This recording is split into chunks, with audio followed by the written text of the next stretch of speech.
ফতোয়া কি? ফতোয়া হলো নামাজ কিভাবে পড়ব,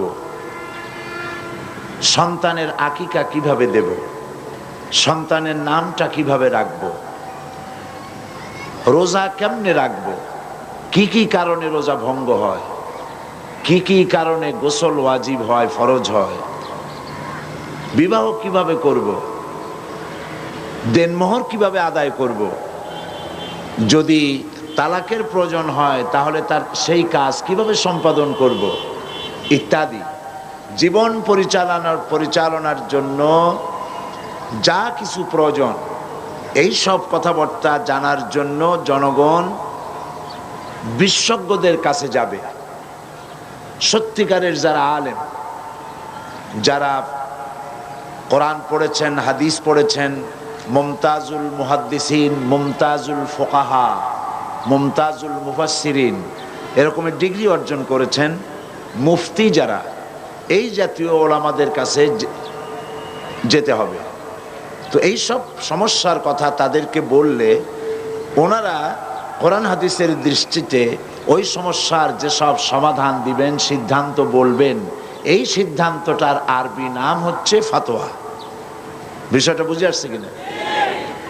এখন অ্যাজ এ হোল যদি ফতোয়াকে নিষিদ্ধ ঘোষণা করা হয় তাহলে তো ইসলাম পালন করা মুসলমান নরনারীর জন্য সম্পূর্ণভাবে অসম্ভব হয়ে যাবে। এই কাজটি ওনারা ভালো করেননি। যে রায় দিয়েছেন এ রায়টি সঠিক হয়নি। এ রায়ের পুনর্বিবেচনা হওয়া উচিত, আপিল হওয়া উচিত, এবং এ রায় কিছুতেই দেশের জনগণ মানবে না।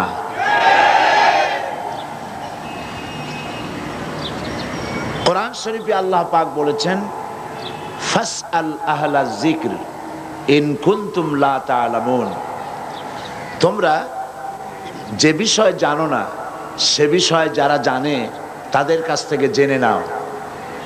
তো যারা বিবাহের দেনমোহর সম্পর্কে জানে না, তালাক সম্পর্কে জানে না, যাকাত সম্পর্কে জানে না, হজ এবং নামাজ সম্পর্কে জানে না, দ্বীনি বিভিন্ন বিষয় যারা জানে না, তো জানার জন্য তারা আলেমদের কাছে যেতে পারবে না। এটা কেমন রায়?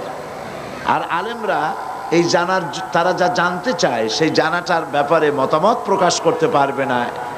এটা তো কোনো মুসলমানি আইন হতে পারে না, এটা কোনো মুসলমান দেশে এমন রায় হতেই পারে না। সুতরাং এই রায়টি একটি অন্যায় রায় হয়েছে, সঠিক হয়নি। আর এক বোন বলেছেন, প্রশ্ন করেছেন, হিল্লা বিবাহ কি? আমাদের দেশে হিল্লা বিবাহের প্রথা চালু আছে, তা কি ইসলাম সমর্থন করে? রাগের মাথায় 3 তালাক দিয়ে দিলে পুনরায় বিবাহ করা যাবে কিনা জানতে চাই। এটাও সুন্দর প্রশ্ন। হিল্লা বিবাহ এটি ইসলামের দৃষ্টিতে আদৌ জায়েজ নাই, একেবারেই হারাম, একেবারেই হারাম। তালাকের বিষয়টা, হিল্লা প্রশ্ন আসে তালাকের পরে, তাই না? সেজন্য তালাকের কথাটা আগে বলে নেই। ইসলাম কিন্তু তালাক চায় না। আল্লাহর কাছে সমস্ত বৈধ জিনিসের মধ্যে 2টি বৈধ অত্যন্ত জঘন্য, নিকৃষ্ট। একটি হচ্ছে ভিক্ষাবৃত্তি, আরেকটি হচ্ছে তালাক। আল্লাহ পাক আদৌ পছন্দ করেন না। কিন্তু তারপরেও তালাক প্রথাকে ইসলাম তালাকের প্রভিশন রেখেছে।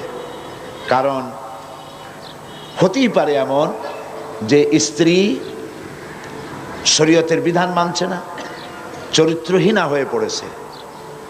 তো এই স্ত্রী নিয়ে ঘর গৃহবাস করা স্বামীর জন্য অত্যন্ত দুঃসাধ্য ব্যাপার। আবার এমনও হতে পারে যে স্বামী নপুংসক হয়েছে, পাগল হয়ে গেছে, জালিম। এই স্বামীর ঘর করা স্ত্রীর জন্য মহা সমস্যা। তো ইসলাম তো সকল সমস্যার সমাধান দিতে এসেছে, সেই জন্য তালাকের একটা প্রভিশন রেখেছে, যাতে করে এই যন্ত্রণা কিয়ামত মৃত্যু পর্যন্ত স্বামী স্ত্রীর ভোগ করা না লাগে।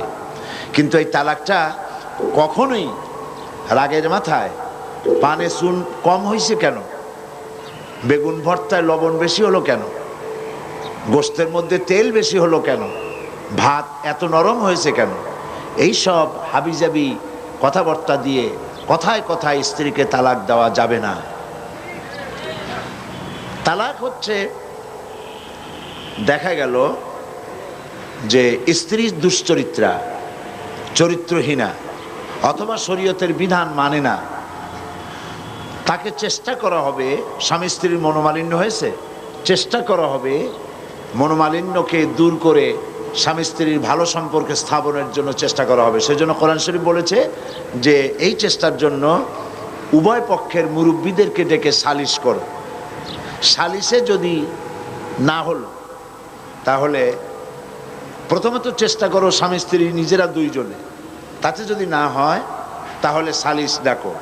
সালিশে তো যদি না হয় তাহলে এক তালাক দাও, একসঙ্গে 3 তালাক দিও না, 1 তালাক দাও। 1 তালাক দিয়ে সময় দাও, বিছানাটা আলাদা করে দাও, একসাথে এক বিছানায় থেকো না। 1টা তালাক দিয়ে অপেক্ষা করো, দেখো যে 1 তালাক পাওয়ার পরে স্ত্রী তার চরিত্র সংশোধন করে কিনা, ফিরে আসে কিনা। যদি ফিরে আসে তাহলে 2য় মাসে তাকে তুমি তোমার কাছে ফিরিয়ে নিতে পারো। এ হলো আল্লাহর বিধান। এ বিধান কার? আল্লাহর বিধান। কোরআন শরীফে আল্লাহ পরিষ্কার বলেছেন 2য় মাসে তারে ফিরায় নাও। 2য় মাসে দেখা গেল স্ত্রী ফিরল না, তার পূর্ব নীতির উপরই বহর, চরিত্র ভালো হলো না, তওবা করলো না, শরীয়ত মানলো না, তাহলে বশ্যতা স্বীকার করলো না, তাহলে 2য় মাসে আর 1 তালাক দাও, বিছানা ওইভাবে আলাদাই থাকুক। যদি স্ত্রী স্বামী থেকে এই বিচ্ছিন্নতায় বিরহ যন্ত্রণা সহ্য করতে না পারে এবং নিজের দোষ ত্রুটি বুঝতে পারে আর যদি ফিরে আসে, তাহলে 3য় মাসে তারে ফিরায় নাও। দেখছেন আল্লাহর বিধান, ফিরায় নাও। কিন্তু দেখা গেল 3য় মাসেও ফিরল না, তখন তাকে গ্রেট ডেঞ্জার সিগন্যাল নাম্বার 10 দিয়ে দাও। 1 2 3, এরপর তো আর কিছু থাকে না। 3য় মাসেও যখন ফিরল না, তখন 3 তালাক বায়না করে তাকে ব্যাক করায় দাও, বাস শেষ হয়ে গেল। এরপরে আল্লাহ পাক বলছেন এই স্ত্রী আর কোনোদিন তুমি গ্রহণ করতে পারবা না, তোমার জন্য চিরকালের জন্য এই স্ত্রী হারাম হয়ে গেল। হাত্তা তানকিহা জাওজান গায়রাহু, যতক্ষণ পর্যন্ত অন্য পুরুষ সে গ্রহণ না করছে। এইখানে গ্রামের মাতব্বর সর্দারেরা, মেম্বার চেয়ারম্যানেরা এই আয়াতের এই একটু সুযোগ পাইল যে আর একটা পুরুষের কাছ থেকে ঘুরে আসলে তবে তো প্রথম স্বামী পাইতে পারে। সেই জন্য তারা হিল্লার ব্যবস্থা করল। সেই হিল্লাটা কি? সেই হিল্লা হলো একটা পুরুষের সঙ্গে কন্ট্যাক্ট করা হলো, চুক্তি, যে তুমি এই মেয়ে লোকটাকে বিয়ে করবা, কিন্তু সাবধান, তাকে টাচ করতে পারবে না, অথবা 3 দিন রাখবা, তারপরে তাকে তালাক দিয়ে দিবা। এইভাবে পয়সা দিয়া অথবা ম্যানেজড ওয়েতে বিবাহের ব্যবস্থা করে দিল। ইসলামী শরীয়তে এই ধরনের হিল্লা বিবাহ সম্পূর্ণ হারাম, আদৌ জায়েজ নেই। তাহলে কি হবে? হবে এই যে প্রথম স্বামীর তালাক দেওয়ার পর স্ত্রী ইদ্যত পালন করবে। ইদ্যত পালন করার পর সে ইচ্ছে করে কারো সঙ্গে যদি বিবাহ করে, কোনো পুরুষকে যদি স্বামী হিসেবে গ্রহণ করে, আর ওই পুরুষ যদি মারা যায়, তাহলে প্রথম স্বামী তাকে ইদ্যত পালনের পর আবার স্ত্রী হিসেবে নিতে পারবে। 2, এ হলো 1 নম্বর সূরত। 2য় নম্বর সূরত হচ্ছে এই যে 2য় স্বামী বিবাহ করার পর ঘটনা চক্রে যদি 2য় স্বামী তাকে তালাক দেয়, কোনো পরিকল্পিত উপায় নয়, চুক্তির ভিত্তিতে নয়, কোনো ঘটনা চক্রে যদি তালাক দেয়, তাহলে প্রথম স্বামী নিতে পারবে। এছাড়া প্রথম স্বামীর কাছে ফেরার বা গ্রহণ করার কোনো সুযোগ নাই। মৃত্যু পর্যন্ত এই স্বামীর জন্য ওই স্ত্রী হারাম হয়ে গেছে। এই হচ্ছে ইসলামের বিধান। গ্রামের মাতব্বর কি বলল, চেয়ারম্যান কি বলল, এইটা ফতোয়া নয়, এইটা ফতোয়ার বিষয় নয়। আজ পত্র পত্রিকাগুলি আর এনজিওরা খালি বলতেছে ফতোয়াবাজ ফতোয়াবাজ ফতোয়াবাজ। এই কথাটা একটা বিদ্বেষমূলক কথা। যেমন হামলাবাজ, মামলাবাজ, দুর্নীতিবাজ, এইগুলি যেমন শব্দ, ফতোয়ার সামনে তেমন কোনো বাজ শব্দ বসানো যায় না। যারা ফতোয়াবাজ বলে ওরা নিশ্চয়ই মতলববাজ।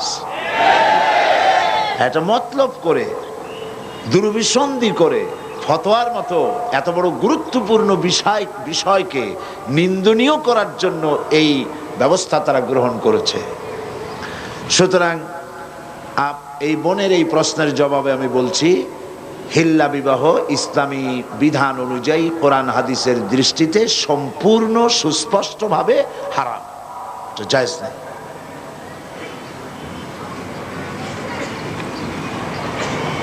আরেকজন প্রশ্ন করেছেন, মহিলারা কি তাদের স্বামীদেরকে তালাক দিতে পারে? হ্যাঁ পারে, সমান অধিকার, তো সমান অধিকার। তবে তালাক কিন্তু কথায় কথায় ইচ্ছে মাফিক দেওয়া যাবে না। স্ত্রী তার স্বামীকে তালাক দিতে পারবে কয়েকটি ক্ষেত্রে।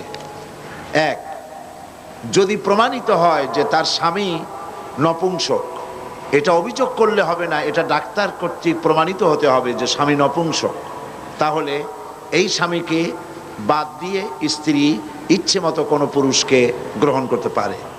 দুই, যদি স্বামী পাগল হয়ে যায়, উন্মাদ হয়ে যায়, তার সারার আর কোনো লক্ষণ নাই, তাহলে এই স্বামী পরিত্যাগ করে স্ত্রী স্বামীকে তালাক দিয়ে নতুন কোনো পুরুষকে স্বামী হিসেবে গ্রহণ করতে পারে। তিন, স্বামী যদি জালিম হয়, তার জুলমে, তার অত্যাচারে স্ত্রী অতিষ্ঠ,